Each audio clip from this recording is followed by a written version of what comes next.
தஞ்சை பெரிய கோயிலை கட்டி தமிழகத்தின் புகழை உலகறியச் செய்த மாமன்னர் ராஜராஜ சோழன். ஒருமுறை யாராலும் குணப்படுத்த முடியாத தீராத தலைவலியால் மன்னர் துடித்தார். தலைக்குள் ஏதோ ஒன்று கொத்துகிறது, கபாலம் வெடித்துவிடும் போலிருக்கிறது என மன்னர் வேதனைப்பட, தேசத்தின் தலை சிறந்த மருத்துவர்களோ செய்வதறியாது திகைத்தனர். அப்போதுதான் அந்த சித்தர் அரண்மனைக்கு வந்தார்.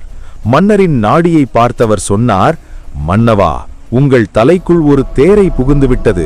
அது மூளையை சுரண்டுவதுதான் இந்த வலிக்கு காரணம். அனைவரும் அதிர்ந்தனர். சித்தர் ஒரு விசித்திரமான சிகிச்சையை தொடங்கினார்.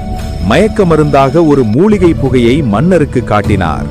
மன்னர் ஆழ்ந்த உறக்கத்திற்கு சென்றார். சித்தர் மன்னரின் கபாலத்தில் மிகச்சிறிய துளையிட்ட சித்தர் அங்கே ஒரு குளிர்ந்த இளநீரை சீவி வைத்தார்.